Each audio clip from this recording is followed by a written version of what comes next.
The cover of Politico magazine, what Steve Bannon and they're big on photos. That's it. to read. That's it. It's like a huge magazine. That's it. But you know, Who's the president here? And The paper version's amazing. Selling the Bannon brand. This is what this guy. That's in every airport when you get off the Delta shuttle. You see that.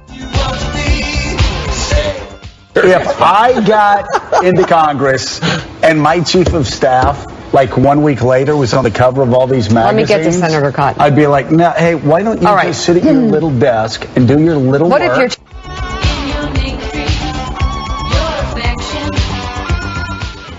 Two weeks in, he's on the cover of Time magazine. 2 weeks in, he's on the cover of Politico magazine. Everybody, he's going to be on the cover of the Atlantic. Jeffrey Goldberg tells us he's like everywhere.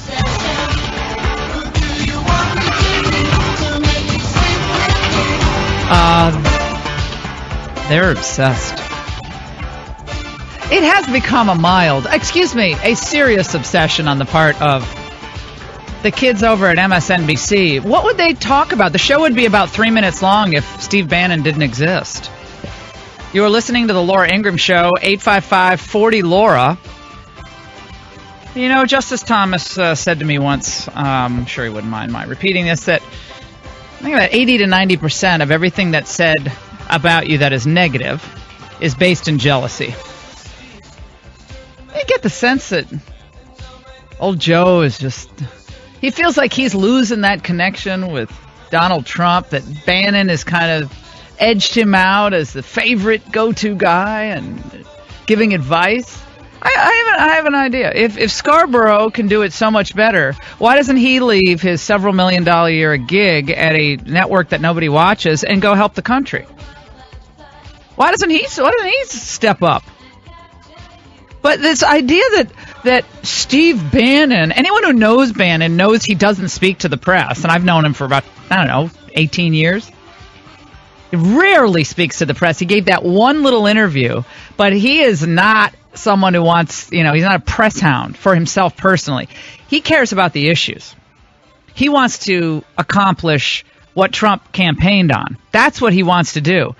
And I'm not saying he's going to get everything right. Nobody does.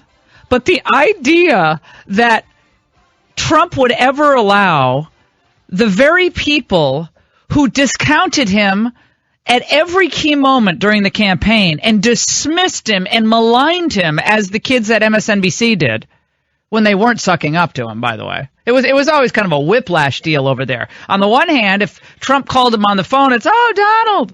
On the other hand, it's, he's got to lose. The question is, how bad? And now they actually have a guy in there who's really effective and unafraid. And their goal, clearly, is to try to drive him out of the White House. Now, why would that be a goal of the folks over at MSNBC? And you could name a variety of other journalists who have this goal. I use the term journalist lightly. Because they would much rather prefer one of the political sages of the last 25 years to be inserted into the White House to properly direct the Trump team. So they're properly conducting themselves to, of course, negotiate these lovely trade deals and perhaps, maybe get us into another war in the Middle East. But you can't have this economic populist. You can't have this skeptic of globalization at the president's right hand, as the president's right-hand man. No. Because that offends the Council on Foreign Relations and the Aspen Institute and the Atlantic magazine and all these other outlets that look down on what the populists want, look down on the idea of nationalism and sovereignty, and they want to be held out as the experts in all of this, despite the fact that most of them were egregiously wrong on, I think, a variety of key issues over the last 25 years. They got trade wrong. They got immigration wrong. They got the wars wrong. They got key elements of of this last year and a half wrong when it came to covering this election, and yet these people want to be back in charge, either as the whispers. You see, what Scarborough wants to be is he wants to be the horse whisperer, the dog whisperer. He wants to be the Caesar Milan to Donald Trump, like he's Caesar Milan. See, what Bannon thinks is that Trump is actually a smart guy. He doesn't think Trump has to be trained. He thinks Trump has to be allowed to accomplish what he campaigned on. Doesn't mean Trump can't improve. Doesn't mean Trump can't recalibrate strategy. All that is fine. But the idea that putting a trophy on the wall with Steve Bannon's head on it, or, here are the people they want to get rid of. Miller. They want to get rid of Miller. They want to get rid of Bannon. They want to get rid of anyone connected to them. Kellyanne. They want all of them out, so they can insert the establishment clique back into the White House. That is what they want. That is what is really going on here. That's why Bannon was on the cover of Time magazine. That's why Saturday Night Live is doing the caricature of the Grim Reaper, because that's the narrative they want to set. And they know that the culture and using satire and humor, and I'm not saying it wasn't funny, it was funny, but they're really good at cementing the narrative to then try to turn the ideological tide against whoever happens to be in power. But Steve, I think that was bad. Was that bad? No, it went just according to plan. By the way, that Grim Reaper face, that's what Dimitri was for Halloween. He had the one you could buy it at like one of the pharmacies, CVS pharmacy, and you could squeeze this little pump and it splurts blood out of the eyes. I'm not kidding you. They should have done the blood coming out of the eyes. That would have even been better. 855-40 Laura. But this is just so transparent. Oh, okay. It gets worse, okay? Donnie Deutsch, last seen at Score's strip club in New York, said this. I've been around the press business. Steve Bannon is probably talking to the press and leaking more things than anybody in the history of war. Steve Bannon, more than anything else, is in the business of promoting Steve Bannon. You don't end up on the cover of Time. If you think Donald Trump is the great promoter, I think we've got somebody to kind of actually match him in terms of managing the press, in terms of basically in the business, the carnival barking business. You know. Speaking like a guy who dresses like a carnival barker every day with the zoot suits, kind of the wide pinstripes, and who was in marketing, who is a marketing guy, had a PR firm. He doesn't leave the house without selecting 5 or 6 eyeglass from 5 or 6 eyeglass frames. Oh, will the tortoise shell look right with this suit, or should I go with the frameless, just the glass, the glass frames without the rims around them. This is a guy who obsesses on his looks, and he's all, Steve Bannon is trying to promote himself. Think about Bannon coming in with Kellyanne Conway in August to run a campaign that no one thought, except for a few of us, thought was going to win. Was he successful? So if Trump lost, like everyone thought, how would that have improved their brand again? Joe or Donnie, or how would that have improved Steve Bannon's brand to manage a campaign that almost everyone thought was?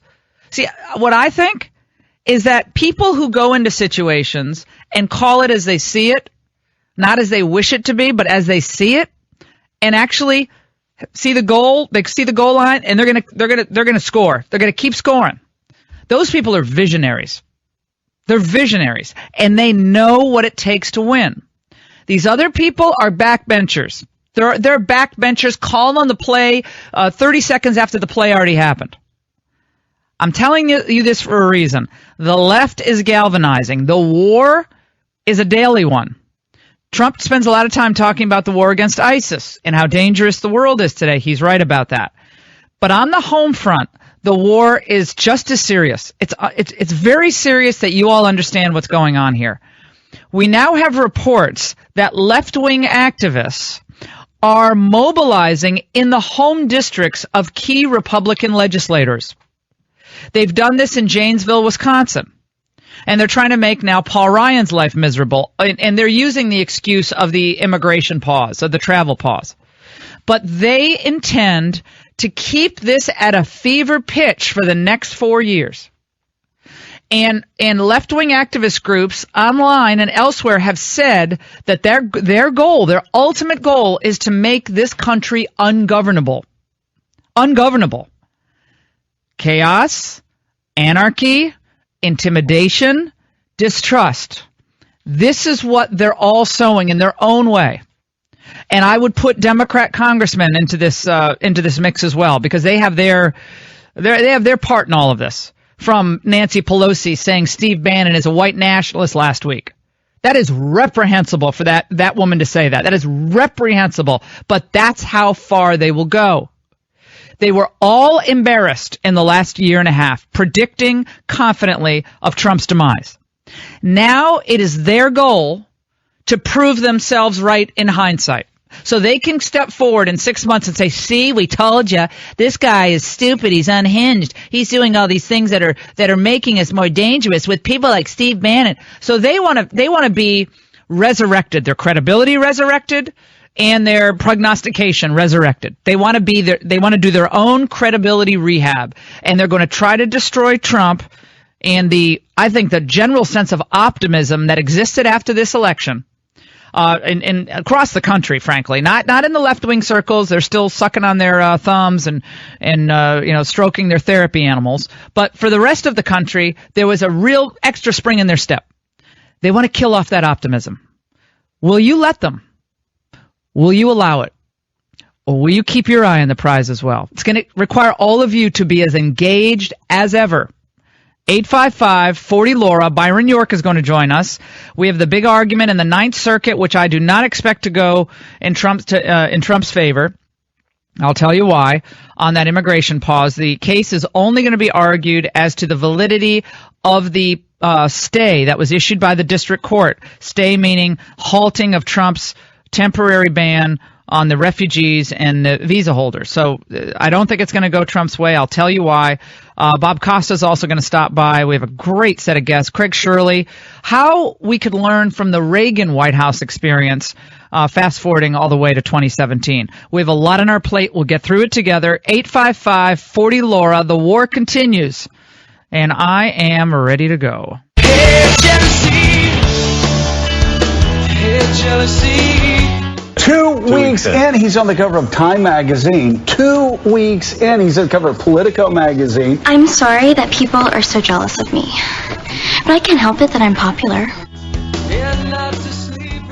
Okay, you want to keep your favorite podcasts like this one free to download, right? Well, then all you have to do is complete a short, anonymous survey, which takes less than 5 minutes. Just go to podcastone.com/mysurvey to answer the questions. You can also get there by clicking the banner at podcastone.com. If you've done this in the past, we'd like to thank you, but we do need you to do it again because we want to make sure we're giving you what you want. That's podcastone.com/mysurvey or click the banner at podcastone.com. Yeah. What is good? Absolutely nothing. I've met this guy in business before. Forget that he's a dangerous guy and you don't think he's a white nationalist and all these horrible things. Oh, you're talking about Bannon? Yeah, beyond that, he is the ultimate, more of a promoter than Trump. I mean, I don't think we could have ever topped this, but this guy in a matter of time went from anonymity to the guy who's running the world. Do you presume to criticize the great Oz, you ungrateful creatures? You are listening to the Laura Ingraham Show. The obsession is... I think there's a pill for that, isn't there? Isn't there a pill you can take to get over your Bannon obsession? Like it's like a chicken and egg problem. Well, 6 months ago, no one knew who he was. Actually, a lot of people knew who he was. But now everybody knows who he is. Well, maybe if you guys don't obsess about him and you just cover the issues that matter and stop trying to demonize one person as very successful and effective because you want to put these namby-pamby Republicans into the White House, well, maybe then no one really care about Bannon. But you all are obsessed with him. And we know why. You're listening to the Laura Ingraham Show, 855-40-LAURA. It's a good point. Like, friends are saying, well, where was Saturday Night Live when they had the chance to make fun of Nancy Pelosi or did they ever really, and I mean really, skewer Ted Kennedy?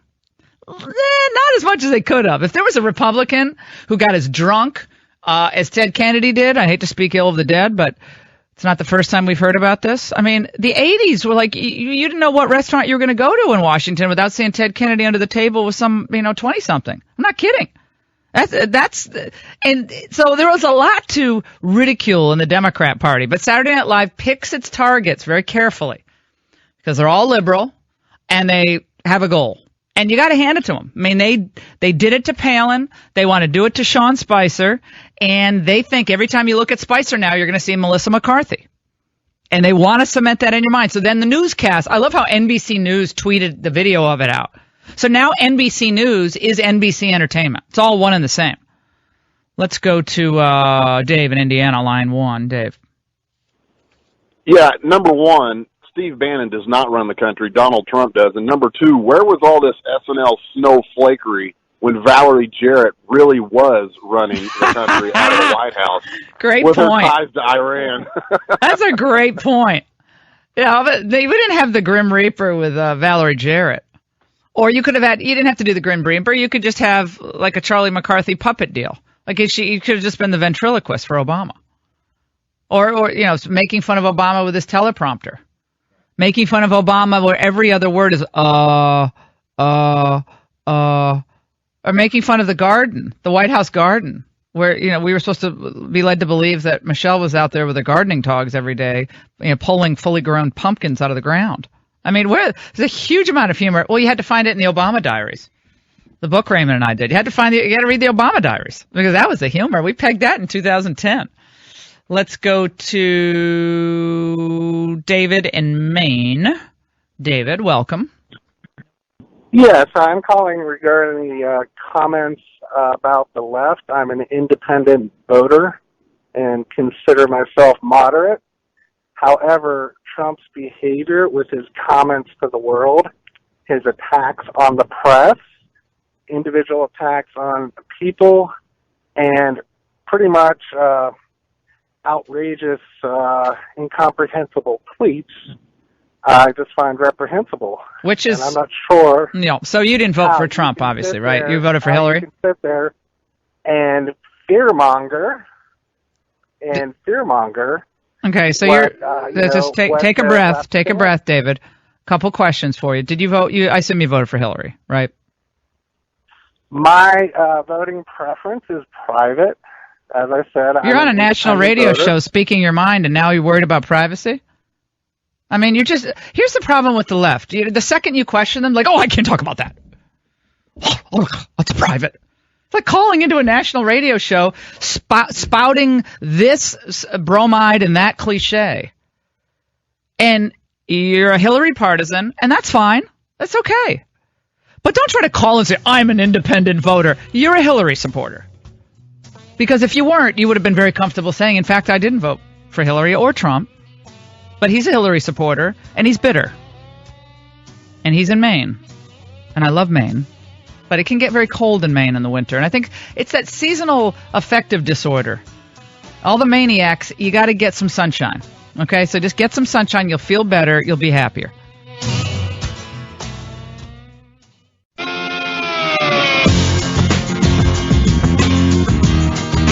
The state of California, led by Governor Jerry Brown, is defying you, is absolutely defying the President of the United States. So California and the USA are on a collision course. How do you see it? Well, I think it's ridiculous. Sanctuary cities, as you know, I'm very much opposed to sanctuary cities. They breed crime. There's a lot of problems. I will tell you that sanctuary cities they got a lot of problems, and there's tremendous crime. A lot of people agree with me. This was a campaign issue. That was a campaign issue, and he was elected president of the United States, and he's going to go about enacting the parts of his agenda that ended up being very popular in, I think, across the country. And when you look at the polls on this immigration or visa or refugee pause, and most people think the underlying merits of this are pretty strong.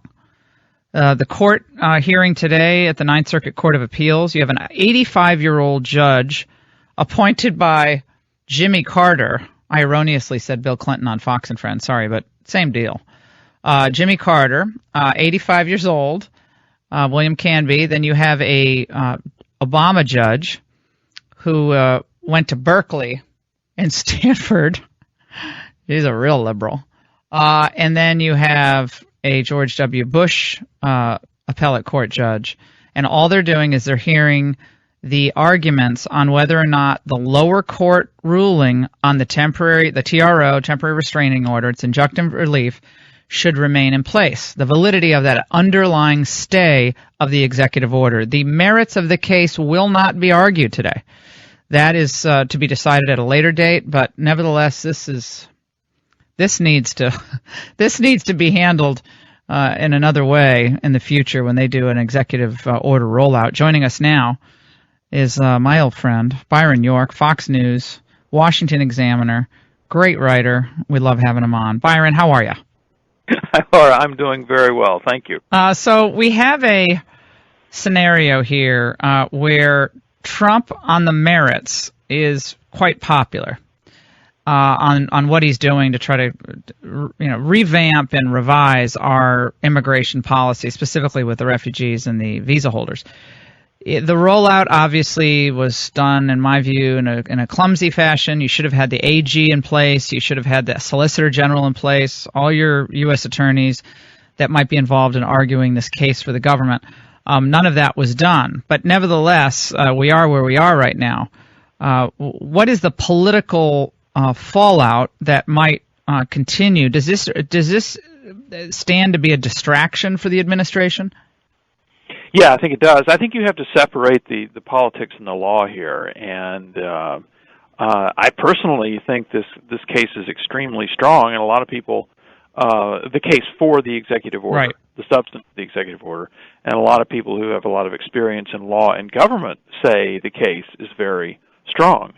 And to some degree, the merits of the actual substance of the case is at argument in this Ninth Circuit hearing, because basically the government is saying, look, the law and the Constitution give the president the authority to do this, and they do not give a U.S. District Court for the U.S. District Judge for the Western District of Washington State the authority to do it. So, I mean, there's some of the substance at play, but politically, it was interesting. I listened to Eric Schneiderman, who is the Attorney General of New York State, who is one of the attorneys general who has filed a suit against Trump over this. Listened to him on MSNBC, and it was pretty clear it's really a weak case. I mean, there's a lot of jumping up and down, and there's a lot of waving of hands. But on the substance of the case, he was actually kind of circumspect about the possibility of actually winning in the end. But it's not about that, right, Byron? This is about whipping up the public opinion on the left in this constant mode of domestic warfare against this administration. I think they know the merits aren't there for them, but it doesn't matter. It's keeping this buzz going against Trump, or buzzsaw going against Trump. The immigrants are showing up at Paul Ryan's district, and they're showing up at town hall meetings for Republicans across the country, and they want to put this incessant pressure and make this atmosphere in Washington to be an intolerable pressure cooker for Trump. That's my view. No, you're right. I could not agree with that more. On the other hand, this is something that the Trump administration, the president himself, knew coming in. So it seems to me that the only things they do is pay attention to your advice about being better prepared and rolling these things out in a more professional manner, but then hanging tough because you're going to win in the end. I think that's right. That's right.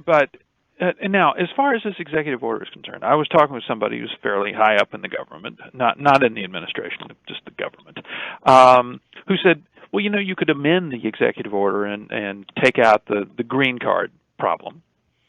And then there it is. And anybody most people who have any reservations at all, Republicans at least, who have any reservations at all about it, those reservations would disappear. Yeah, repeal it. Maybe they need to repeal and replace. Exactly. Yeah. I mean, this is something that's done in Washington. You have a document that's 1,000 pages long, and you want to change one page. You repeal the whole thing, change the page, and put it all back in. So it's entirely possible that Trump could at some point amend the executive order, because if you look at the filings from Washington State, they will say, well, the administration has issued guidance that it doesn't apply to green card holders, but the order says what it says. And so you could amend an executive order. It's not written in stone. Right. We could have done that. We could have done that days ago, and this case would have been largely moot. Correct? Could have, but I mean, they're not hitting on all cylinders here, and I think you're absolutely right about, as we speak, Jeff Sessions is at least 36 hours, maybe more, away from even being confirmed. You're not even in there yet. General. You're whipping these. And who's the Solicitor General? Well, there isn't one right now. Yeah. As a matter of fact, there was an acting Solicitor General, Noel Francisco, who filed what I thought was an extremely impressive brief opposing Washington State on this, and I think they made the case very well. He's a Scalia clerk. And then the next one that is filed, Francisco and the other guy who did it have recused themselves because their former law firm joined some sort of lawsuit against this. So now they're off. Now they're out. They took their names off of it. Oh no, they're sending these kids out to argue these cases too. See, if I'm giving the legal advice to the administration, I'd say, okay, here's what we're going to do. We have all these priorities. We got Sessions. We're going to get Sessions confirmed. He needs to put his SG in place. We got to make sure we have Homeland on. With all ducks in a row. We don't have to announce it. We don't have to give everybody a week's notice, but we can all appear. The president can give a 15-minute address to the nation on why this is important, or a press conference, whatever he wants to do, and then have everybody lined up behind him. Say this absolutely makes sense. The green card holders, you're all right. Don't worry about it. We're just going to fix this thing. Let's make it better for everybody. It'll be much better for everybody. You know how much conservative legal talent there is. Oh my God, it's been banked for years. And you saw it organized during the campaign with the production of the list of 21 potential Supreme Court nominees. Trump said he was going to choose one of those, and then he did, and you saw the reception given to Judge Gorsuch. So, I mean, you can see what these smart legal people in the conservative world can do, and the idea of not harnessing that and focusing that in the production of this executive order and others, is just a problem that the Trump administration is going to have to fix. Hey, Byron, do you think that the left is going to fight on other appointments that are not cabinet appointments? Because I'm thinking ahead to what they're doing in court to challenge every executive action of Trump and other things. So he's going to just be constant lawsuit-orama. So given that the Solicitor General's office in the Justice Department, that's the lawyer who represents the government at the Supreme Court and can represent the government in any court, that's a very important position. And from a variety of sources, I hear that perhaps Chuck Cooper, who is an old Reagan administration head of Office of Legal Counsel, head of the Civil Rights Division, very well-known lawyer, very well-respected, that he is perhaps in line to be Solicitor General. He's also argued the gay marriage case. He also did the Bob Jones University case. I've been hearing this scuttlebutt from, see it in some online forums and so forth, that they'll make even lower level appointments big issues to whip up their base. Absolutely. Look at it from their point of view. I mean, obviously they've tried to stop a number of Trump nominees. They're trying to stop Tom Price. They're trying to stop Betsy DeVos. There's others.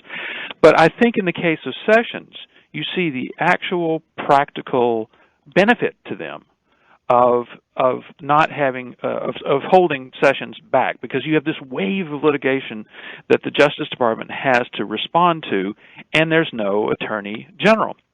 So I think if the goal is in fact to throw sand in the wheels, and that's certainly one of the goals, it would make sense to stop some of the key people who would be doing the key work in the administration. It's not unprecedented. I'm just talking off the top of my head, but I remember when George W. Bush appointed Ted Olson to be Solicitor General. There was a fight about it in the Senate. Yeah, he was ultimately confirmed. Right. But he had obviously litigated Bush v. Gore, and Democrats were mad about it, and so it's not unprecedented that they would fight lower appointments than the cabinet. Well, and I bring that up because of the gay marriage thing, and they say what I mean. You can see what they're going to do. So, And that just goes back to there's all these young lawyers who have been sitting out in the wilderness, who are like Scalia clerks, Thomas clerks, who could be Solicitor General with their eyes closed.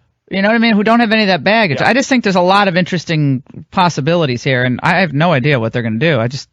This is the stuff that you report on, and LifeZet is doing some stuff on. Byron, let's talk about the where we are on the anger directed at to some extent, maybe it's slightly exaggerated to say anger, but the concern that there is a establishment creep going on in the West Wing. That now it looks like Elliott Abrams, an old neoconservative. I like him very much, but you can't get any more neoconservative than Elliott Abrams. Who could be Deputy Secretary of State. Others that they're looking at to put in the West Wing, who would also be. I guess Paul Ryan's one of his top aides could be in charge of something in the West Wing as well. What of that?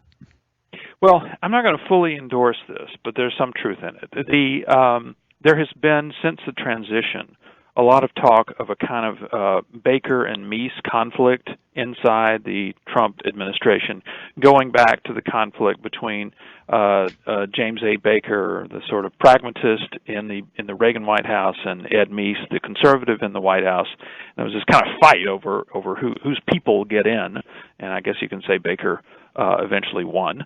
But you have the same fight with Steve Bannon on one side representing the populist side, and Reince Priebus representing the establishment side. Look at some of the stuff Trump has done. Put away this terrorism executive order. Look at the immigration executive order of the week before, ending catch and release, making some enormously important changes, ordering the beginning of construction of a wall. I mean, some really solid stuff. Mm-hmm. So conservatives, I think, have gotten quite a lot out of the Trump administration so far.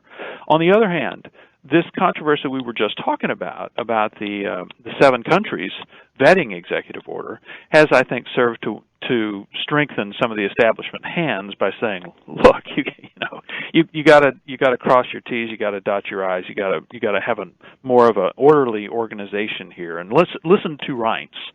And indeed, there have been reports that Trump actually kind of reaffirmed his chief of staff's authority in the White House recently. So I mean, there's always going to be this kind of battle inside a White House, and it's the president who strikes the balance. And if you remember, Ronald Reagan let people on his staff fight with each other quite a bit. It was not like it was the most peaceful, everybody on one page White House ever in the world. But the ultimate product ended up being really good. Mm-hmm. So I think it's going to depend on the president striking a balance between these forces inside his administration. And by the way, Byron, I don't think there's any moral equivalency between you and Vladimir Putin. Okay, I just want to say that right now. I think you're much nicer than Putin. Okay? Please, I'm going to tweet that out. And you don't. So and much. You haven't been responsible for killing people. Here's the problem: is Trump talks like a New Yorker. He doesn't talk like someone like an Elliott Abrams would talk, or James Baker would talk. So he's like, yeah, they're all killers. Think we're so innocent. But that's a New York deal. It's not a Washington thing. So, but when Obama would say something, we would jump all over him. But because Obama was schooled in the Ivy League and had already said, made the comments about Greek exceptionalism and American exceptionalism. Michelle had already said first time she's proud of her country. So there had been a backdrop to what Obama had said, kind of seeming to be critical of the United States, or at least kind of blasé about our greatness. So a little difference there. But Byron, you're much nicer than Putin. That's my endorsement of you for the day. What an honor. Thanks so much. Byron York of the Washington Examiner. Don't go away. I'll be on special report and Hannity tonight. My appearance on Fox and Friends is posted on our Facebook page. LifeZet. Go there throughout the day. Do you know in Germany they're marketing something called a new chastity belt, which is called Safe Shorts, to protect from sex crimes made more prevalent by migrants. So women are having to wear safe shorts.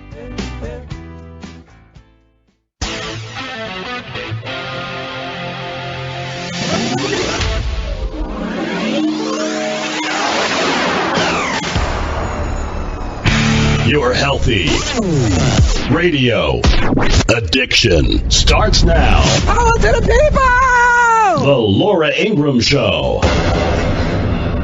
Here's the news coming It has been a busy day for presidential statements divorced from reality. Mr. Trump said that any polls that show disapproval of his immigration ban are fake.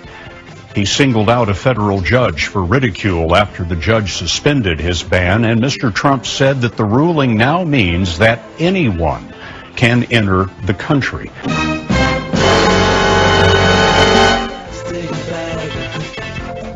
I like when Scott Pelley puts on that voice. The president is actually standing up for the American people. Leslie Stahl will have more on 60 Minutes. Oh my gosh, the breathless reporting. Didn't he say something about divorce from reality? You cut out the best part. Did he say that at the beginning? Oh, okay. I think he used the word divorce on purpose, just to really remind us of where Trump's coming from. You're listening to the Laura Ingraham Show, 855-40-LAURA.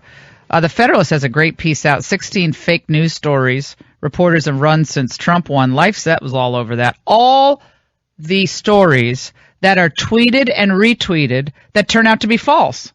I mean, across the board. The MLK bust was only one of them that they immediately had to take back. But there's story after story after story that reporters want to believe is true, and in fact they're not true. Remember the hacking conspiracy that they were saying existed, the tri-state election hacking conspiracy theater, the spike in transgender suicide rates after the election. Oh my God, the Nancy Sinatra was complaining about, the inaugural ball. All these things were all false. And, they want to say that conservative websites are fake news. These people have staked their credibility on calling themselves news organizations, and what they do is fakery. We can start on the inauguration day, where Coral Davenport at the New York Times says, the White House has purged climate change from the website. Boom. Every reporter, and this is a tell, every time you see a reporter tweet out a story about Trump being awful with the word wow, there's a 50% chance that story is false or totally lacking all context. Yeah, the point is, every White House comes in and changes whitehouse.gov. So that. He's right. That's Tim Carney. I love that. Every time a reporter tweets out a story with the word wow, you can bet that that's just phony. It's a fake story. But they're really impressed by the story because it confirms what they think about Donald Trump. All right, he's here to kick around some of the news of the day with us. John Conradi, who's the editor of politics, Polizet at LifeZet. You guys had a lot going on with the Soros story yesterday, John. The anti-Trump lawsuits are going to be clogging up the court system. These are going to be filed every day of every week for the next 4 years. I've said this from the beginning, and you guys had a story that George Soros's fingerprints could be all over this. Tell us about that. Well, I think it's important for people to understand where a lot of these lawsuits come from, because they become a tool for the media to pretend like there's this mass resistance to everything that Donald Trump is doing, when really it's this billionaire leftist who's famous for causing trouble like this and for funding protests, often violent protests.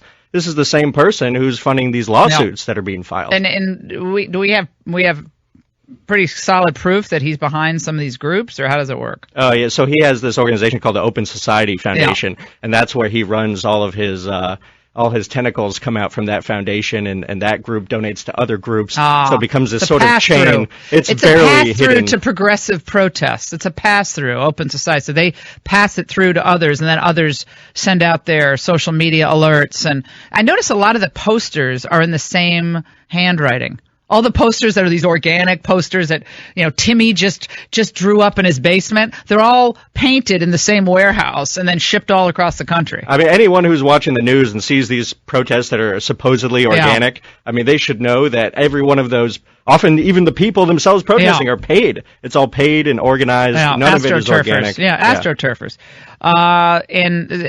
Meanwhile, we have a complicit media. They're ready, willing, and able to take what the left says is gospel and run with it. And you've written pieces on Polizet about how the fake news meme they tried to use against conservatives, who generally, not all, but a lot of them got it wrong, but LifeZet got it right. Breitbart got it right. A few other people got this election right. But they all got it wrong, and now they were trying to use a fake news moniker against us. Well, I find it so amazing that Scott Pelley is making that to be such a terrible thing. Divorce Donald Trump is from criticizing the polls. Well, last night, Brian Stelter on CNN was trying to say that all polls are scientific. You can't criticize it. It's science. These are the same outlets, CNN, that had Hillary Clinton winning the election often by double digits. So how could they say a month later that it's the polls scientific. are science? It's a science. a snapshot according to one algorithm or whatever calculation they want to use at the time, but it's not, quote, truth. That's not truth. Just because a poll comes out, it doesn't mean that's the truth of the way things are. It's sometimes the way, sometimes it's accurate, but oftentimes, as we've seen over the last year, whether in measuring the Bernie Sanders effect or measuring Trump's toxicity because of certain tweets or controversies, that stuff was just phony. That just didn't add up. As far as I'm aware, CNN ORC hasn't put out a white paper on why they got the 2016 election so wrong, and now they're repeating the same claim. This is unassailable science. How dare you question the pollsters? This is intimidation. Some interesting callers, John. Let's go to Kristen in Maine. Kristen is making an interesting point about the power of satire. Kristen, go ahead, my friend. Hi. Oh, thank God for you. Your voice is great. You're where I get my news. We really want, I'm so sick of the liberal news. You're where I get my news, and my kid right now is at community college taking film editing classes, and I keep telling him we need another televised news out there called The Rest of Us. And we also need, an alternate Saturday Night Live call it Sunday Night Live. Well, it used to be, I don't know how old you are, but there used to be the Wonderful World of Disney was on Sunday nights, and Marlon Perkins, Mutual of Omaha's Wild Kingdom. Those Sunday night was appointment viewing in my house and television days in the 70s. And you're right, it would be nice to have the conservatives tried it, Fox News tried it. With David Zucker and some others that were involved in a half-hour news. It was called the half-hour news, I think. It didn't quite work. It's tough to do comedy. It's tough to do satire. But I agree with you in principle that, and we're going to do more of this on LifeZet, because I think satire it's more powerful in many ways than substance. Now, why is that? Because it's an image. It is a snapshot in time. And the reason they wanted to put Spicer in frame Spicer as a Melissa McCarthy figure yelling at everyone is because they wanted, every time you saw Spicer in the future, they wanted that stereotype to be the first thing you thought of. They're doing it for a reason. It was really funny, number one. It was screamingly funny. But number two, there's a political current that runs underneath all of this. And it's done purposefully. They know what they're doing with it. So, I'd tell your 19-year-old son, he wants to be a filmmaker, start making films. Start making short films. Start making 2-minute videos. Start following what's being done at the community college. A lot of stuff is liberal craziness. Start making. People say, I want to be a writer. Oh, I want to write the great American novel. Well, how often have you written? When do you write? Well, I just think I need to, writers write. Filmmakers make film. A friend of mine son is in junior, I guess, in school in Los Angeles, in high school. I think the kid's made about 5 or 6, 15-minute films, and he's constantly learning how to edit, and it's unbelievable. Luke, I was with his mom when she was pregnant. She getting her contractions for the first time. One of my dearest friends. I'm like, he's 6'3". He's 15 years old. 6'3", and he's a phenomenal editor, film editor. He can edit videos like nobody's business, but he makes video, and they're really funny. Don't abandon the culture. Humor is a powerful, powerful weapon. That's like when I did that convention speech at the RNC. And I kind of, it's like, come on, boys. I mean, a lot of that was humor. I mean, I wrote it in a way that had emotion and had all those, emotional moments. But there was a humorous undercurrent when I was tweaking the press and all. You have to have that. People want to laugh. They want to be entertained, and they want to feel like, you care and all that. But the culture is critically important. So get your son editing. He can come down and be one of our interns at LifeZet. Let's go to Dan on line 3. Dan, welcome. Dan's not worried about all the progressive protesters, John, because Dan thinks the people are with Trump. Go ahead, Danny. Hi, Laura. Great show. Thanks. Yes, no, I'm not worried. And I think the Democrats are digging themselves a deeper and deeper and deeper hole. The reason Donald Trump got elected is because the majority of the electoral college states voted for Trump because they wanted change, and we're certainly getting that. The electorate is not stupid. We know what the Democrats are trying to do with their obstructionist type lawsuits and all that, and trying to hit him from every angle, trying to impede the appointment of his cabinet appointments there. Trump's going to continue to hit back twice as hard as they hit him. I think that's right. I think he will. And John, that brings up the point of the Sessions confirmation. And I think what Byron York said earlier on the show is accurate.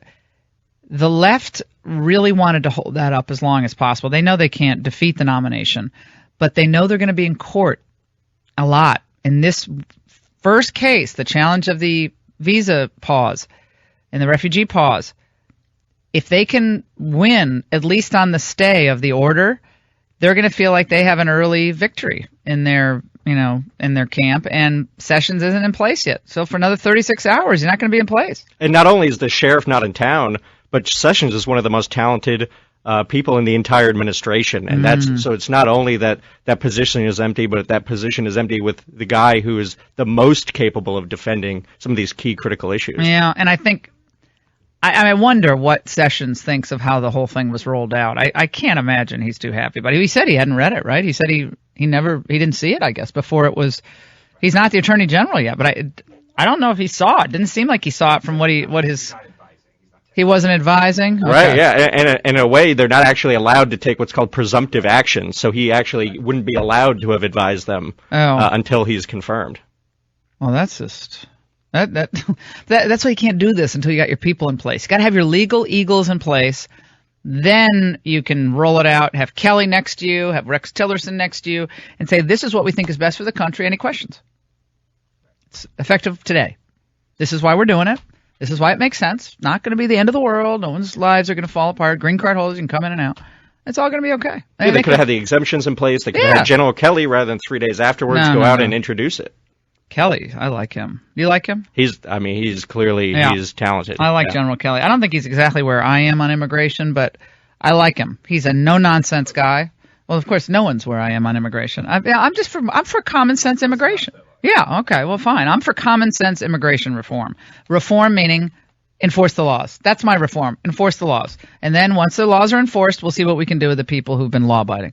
We're going to take a break. 855-40-LAURA. John, what can we expect later today? You guys are going to be posting a piece later on today about something that Senator Cotton is doing. 2 things important in Congress. There's a bill being introduced that would cut in half the number of the amount of illegal immigration coming to this country. Huge issue that affects wages and jobs for ordinary people. That legal immigration cut in half. Legal. Cotton and who else is? David Perdue from Georgia. Oh, he's one of our favorite. Two favorites of ours. They're the new Jeff Sessions. It's an important bill to keep an eye on for everybody. Okay, so then that's being introduced today. 11:30 a.m. today. How many co-sponsors do they have? It's just those 2 so far. Those 2 right now? Yeah. Okay. I got to get some more people behind them. The heirs to Jeff Sessions. Oh, okay. That's true. Okay. Well, I'm sure the Koch brothers are all going to be happy with that. And the tech community, they're going to be all thrilled with this. John Conradi from LifeSet. Editor of our political vertical. Go to lauraingraham.com. You can see my appearance on Fox and Friends. Download that LifeSet app. I got a lot of people, Johnny, over the weekend.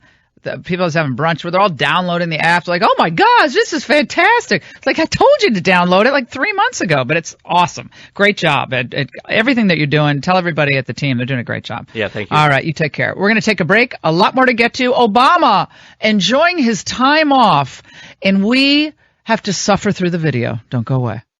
If we're gonna carry on, I'll be waiting on the other side to where to go. You know what was fascinating? To watch you at the inauguration with Barack Obama. You guys seem to get along. All right? Would that be accurate? It's a very strange phenomena. We get along. I don't know if he'll admit this, but he likes me. How do you know he likes I like you? him because I can feel it. You know, that's what I do in life. It's called, like, I understand. Oh, isn't that sweet? They care about each other. I don't disagree with Trump all that often. Let me disabuse him of the notion that Obama likes him. Obama hates your guts. Everything you stand for. He doesn't like your family. He doesn't like you. Okay? And you don't like him. You don't like each other. Okay? You've savaged him during the campaign.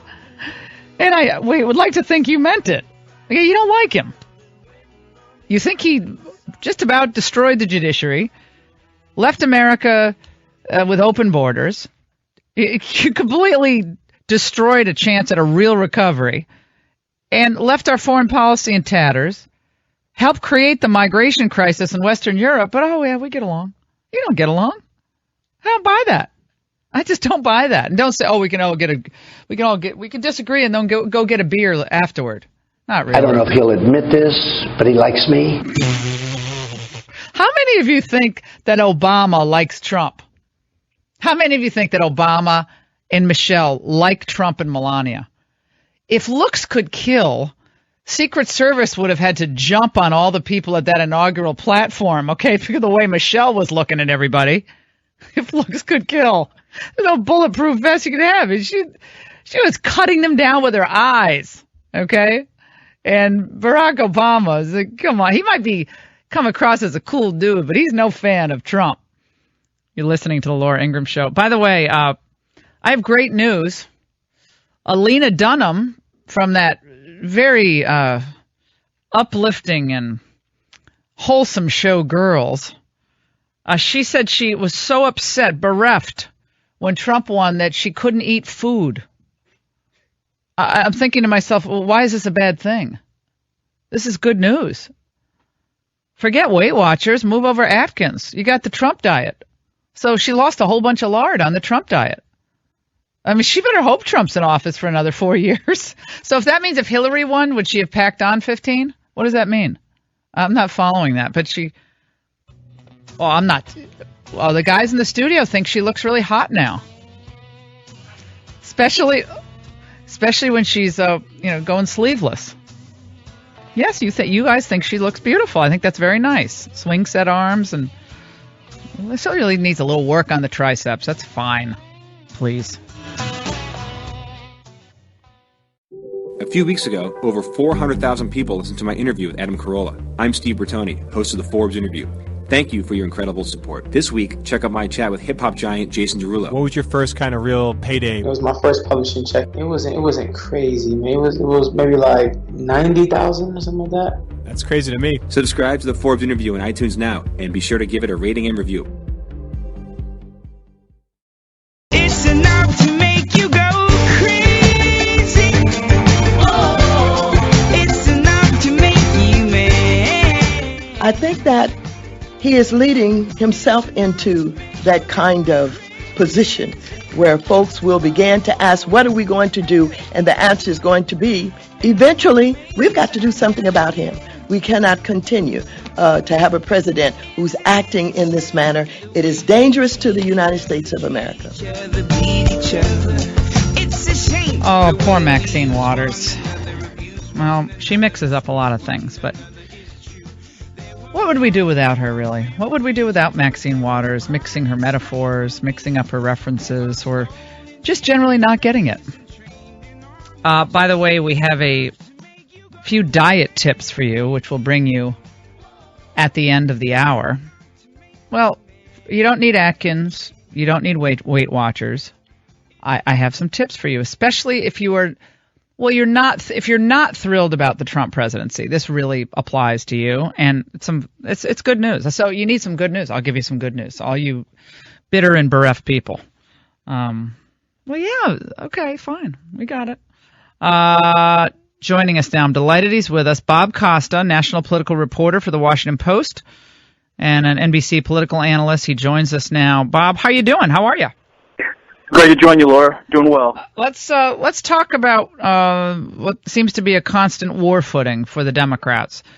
They are in the business of holding up nominations that they know they can't stop. Hence, we have the Jeff Sessions delay, despite the fact that all these lawsuits are being filed against Trump's executive actions, executive orders.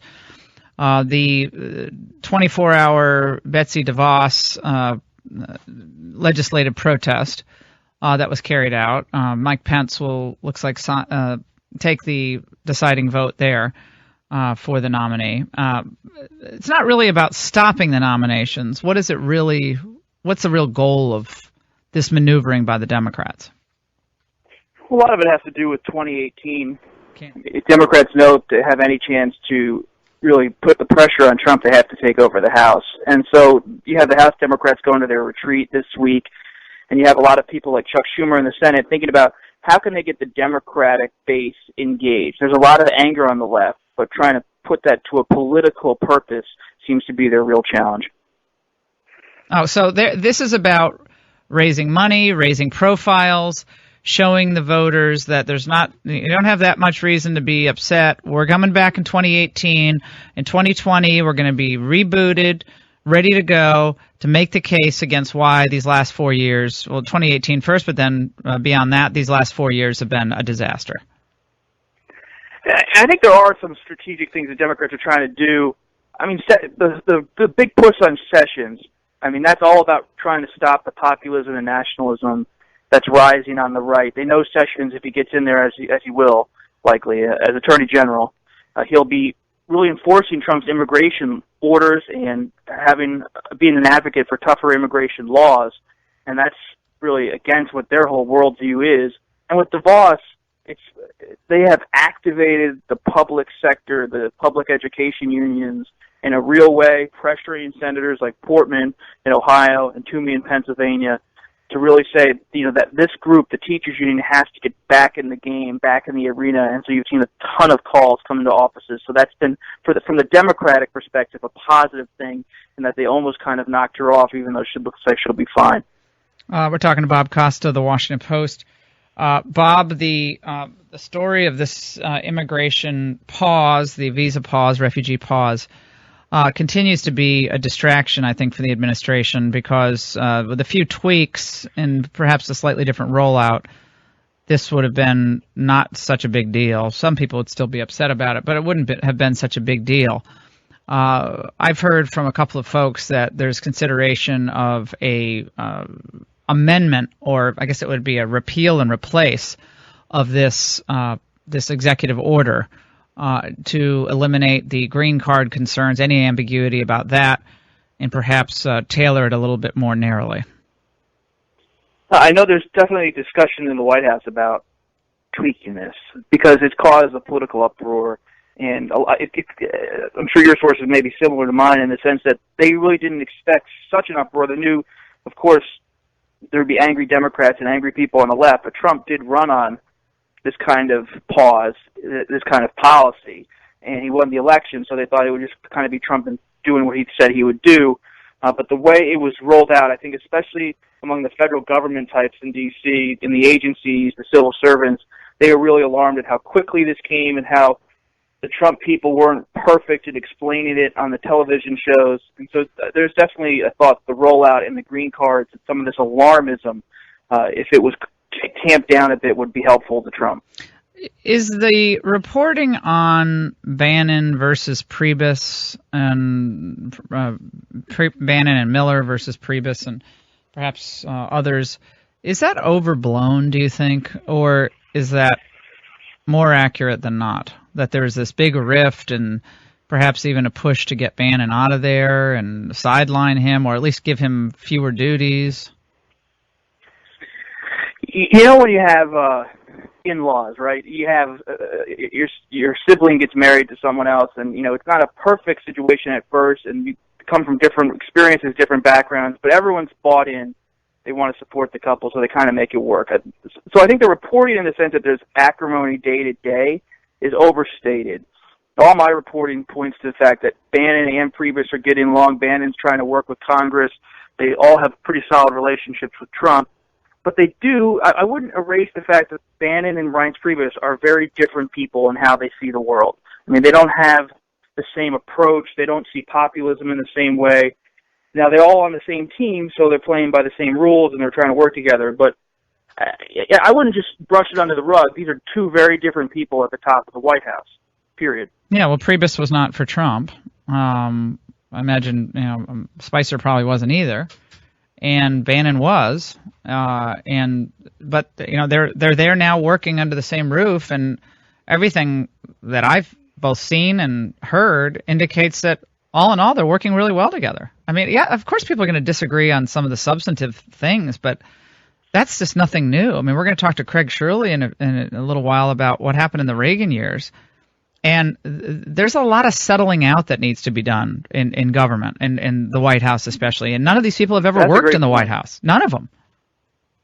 Well, I think your point about Reagan's an important one, because I don't see Reince Priebus, at least at this moment, acting like James Baker did in the early part of the Reagan years. James Baker comes on from George H.W. Bush's staff.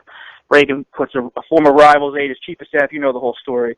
But Baker kind of outmaneuvered a lot of the old Reagan hands from California in the first term of Reagan's presidency. I see Priebus as more of an organizational person who wants Trump, who we all know can be a little disorganized in terms of the schedule, to be more organized. Yeah, I think that's right. And Priebus himself has been clear on that. He's more of the, again, set it up right kind of guy. He's the organizational guy, making sure the right people in the right places. Bannon is more of the policy guy, and that's and he's a strategist.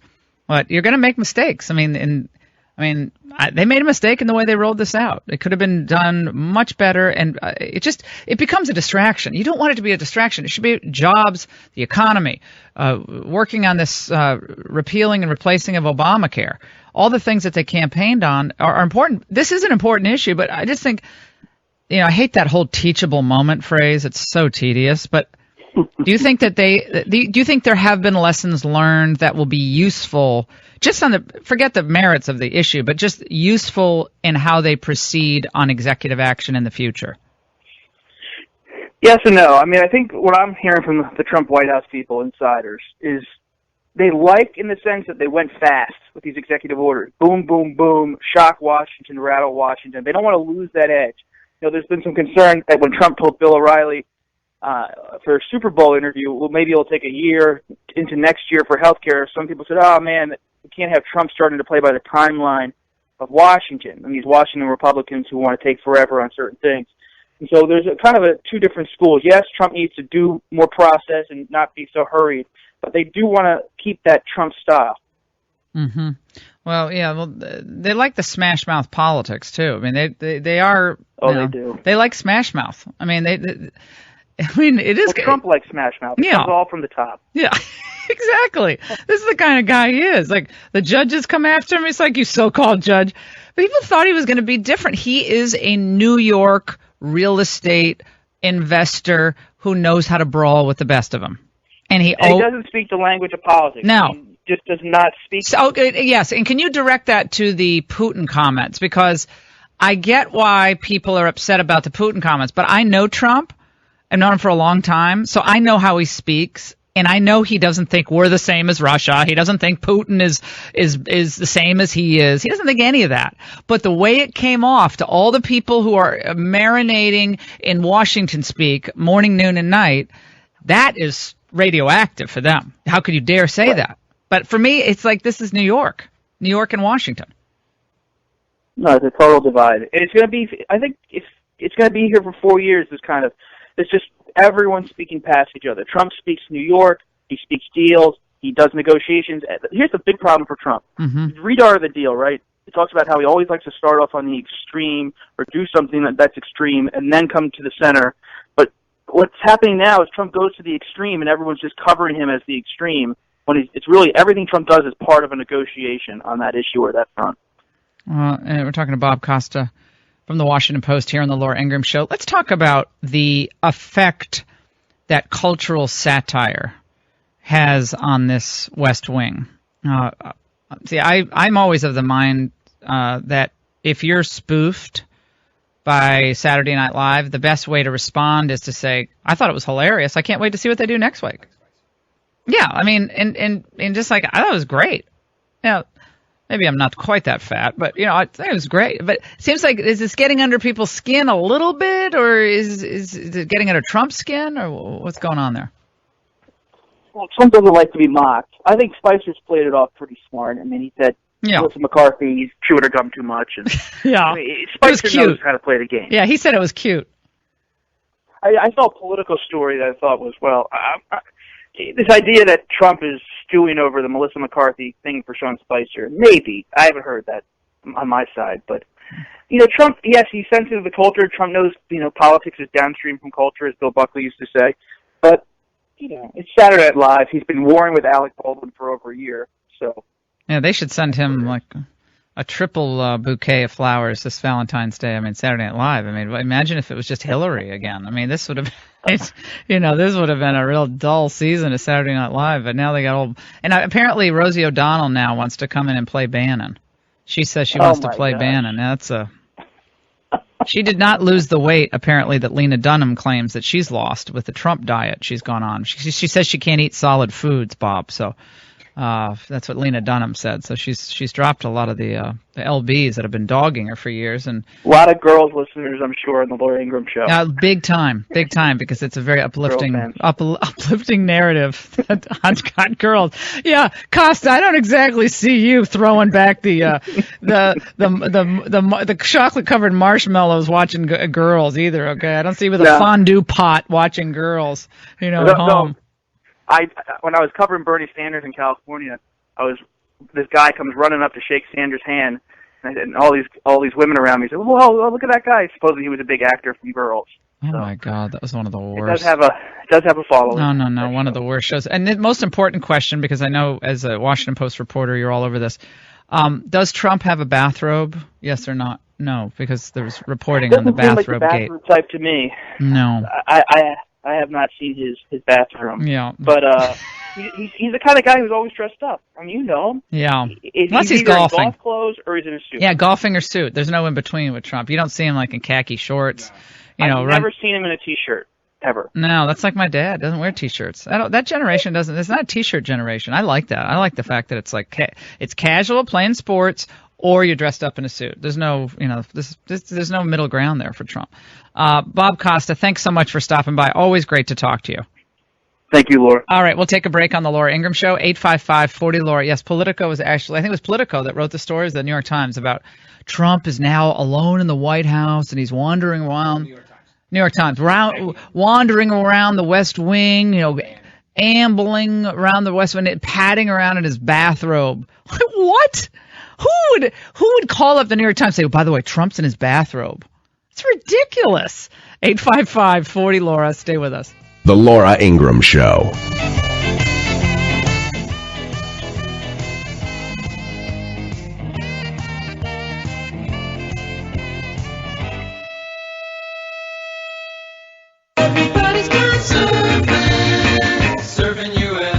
Now on cable news, there's an endless loop of Barack Obama kite surfing. Maybe if Lena Dunham watches that enough, she'll start eating solid foods again.